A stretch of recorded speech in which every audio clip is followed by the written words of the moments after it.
Manda um abraço de mim. E aí, minha amiga, meu amigo, vamos continuar com demografia.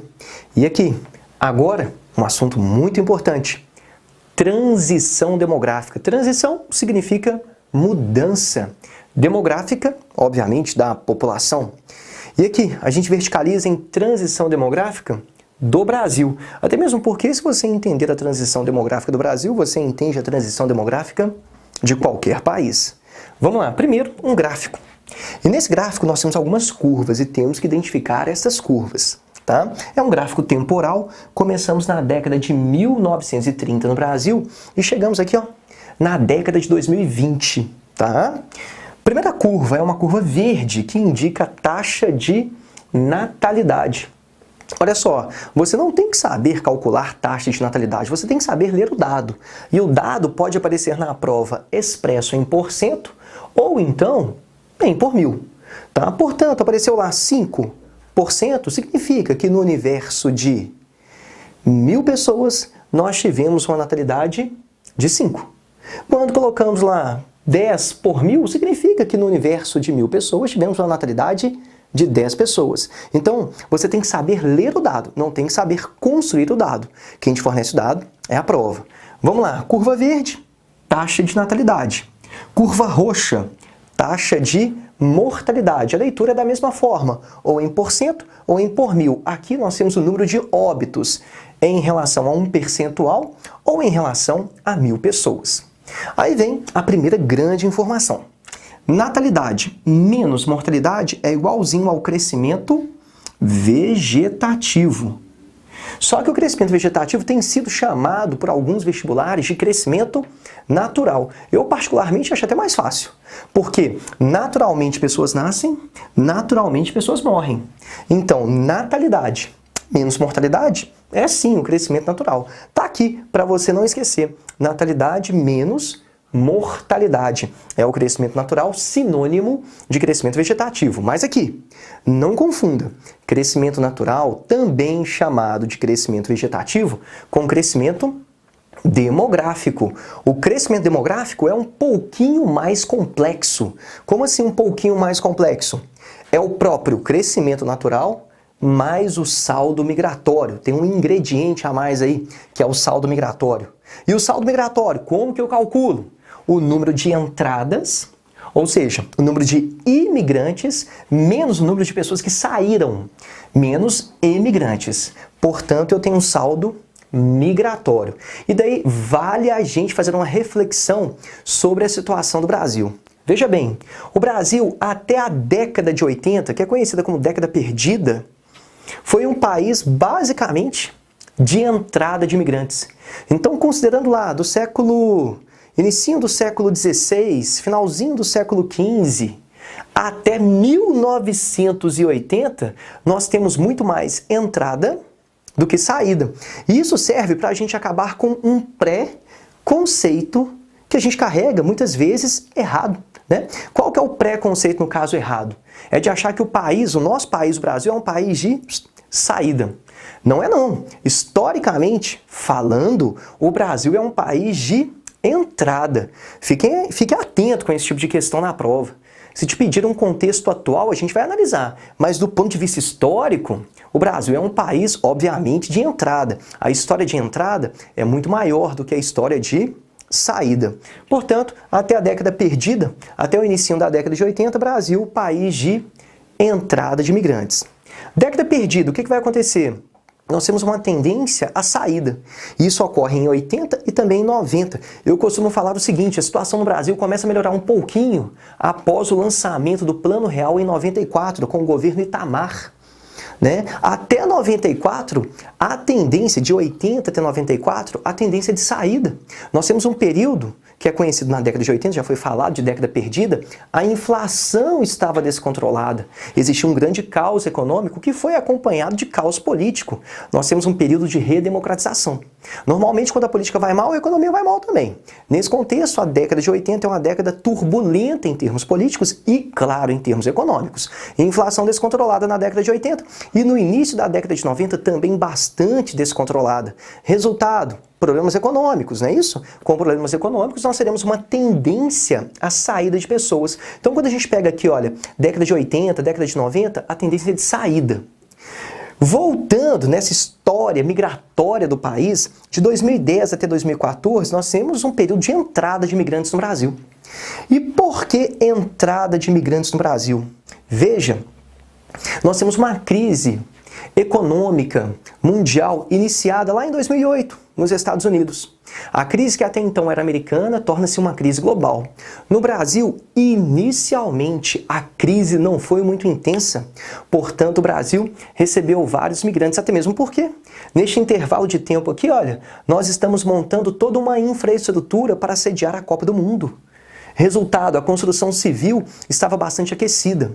A Europa vivia uma crise muito intensa, a crise econômica mundial.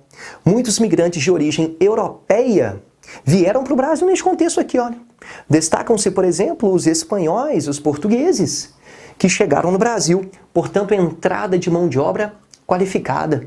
Mas da mesma forma que nós temos a entrada de mão de obra qualificada oriunda da Europa, nós temos também a entrada de mão de obra desqualificada, oriunda da própria América do Sul. Tivemos a entrada de colombianos, tivemos a entrada de peruanos, tivemos a entrada de paraguaios. E isso te mostra que entraram pessoas desqualificadas e pessoas qualificadas. Pessoas desqualificadas oriundas da região subdesenvolvida, da América do Sul. Pessoas qualificadas, sobretudo, oriundas lá da Europa. Isso que algumas questões chamam de migração sul-sul. O que seria a migração sul-sul? A migração oriunda de um país pobre em direção, no caso, ao país emergente. De um país subdesenvolvido para um país emergente. Da mesma forma que tem a sul-sul, tivemos a migração norte-sul. A saída de portugueses, de espanhóis, o norte desenvolvido, em direção ao sul, Brasil emergente. Então, saiba, nós temos um grande período de entrada, depois nós temos 2 décadas, 80, e o início da década de 90 de saída, depois voltamos a ter entrada durante um curto intervalo de tempo. Só que de 2015, basicamente, para cá, nós temos uma situação de crise econômica muito densa no Brasil. E a tendência agora é de saída, tá? Então, olha só, é importante você pegar esse longo período da história, considerando como um período de entrada, mas no que tange a questões mais atuais, nós temos uma variação. Tivemos um curto período de entrada e agora nós temos uma tendência à saída de imigrantes, uma vez que temos crise econômica mais acentuada no Brasil. Agora aqui, neste gráfico de mudança demográfica, de transição demográfica, eu destaquei aqui, olha, com asterisco, 50, 60 e 70. São 3 décadas. São 3 décadas que foram pontuadas aqui, que são conhecidas como décadas de explosão demográfica, ou então de décadas do incremento populacional. É um momento que a população cresceu muito. E o que você precisa dominar sobre essa questão? Veja bem, a natalidade estava muito alta no Brasil e a mortalidade que vinha alta apresentou queda. Se você tem natalidade alta mediante a queda da mortalidade, a população cresce. É o momento da explosão demográfica. Explosão demográfica, então, não pode ser explicada somente pela queda da mortalidade. Porque se a mortalidade caísse e a natalidade estivesse baixa, a população não teria crescido tanto. O que aconteceu é que a mortalidade caiu e a natalidade estava ainda muito alta. E aí vem uma questãozinha. Por que a natalidade estava alta até 70? Existe um marco na história do Brasil. E qual que é o marco? Na viradinha aqui, olha, de 69 para 70, o nosso país torna-se predominantemente urbano. Quando a população do Brasil, lá em 69, torna-se predominantemente urbana, ou seja, mais de 50% da população residindo no ambiente urbano, quando a população se torna predominantemente urbana, a natalidade vai cair em função, por exemplo, da elevação do custo de vida. Tá? Mas aqui, em 70, 69, 70, que o Brasil se torna predominantemente urbano. Até então, ele era predominantemente rural. E sendo predominantemente rural, a natalidade era muito mais alta, até mesmo porque filho, no contexto rural, muitas vezes é entendido como sendo mão de obra. Além disso, nós temos uma certa dificuldade em relação à divulgação de métodos contraceptivos que existiam, porém eram rudimentares. Tá? Então você já sabe por que a natalidade estava tão alta. É um contexto rural, natalidade elevada em função de uma necessidade da mão de obra, e filhos era entendido como sendo mão de obra. Além disso, nós temos a questão da dificuldade de divulgação de métodos contraceptivos. Por sua vez, a mortalidade se manteve muito alta até por volta de 1945. Por quê? Porque até mais ou menos 45, a população ainda era bastante rural. No meio rural, você tem dificuldade de acesso a hospitais. No meio rural, você não tem rede de saneamento básico.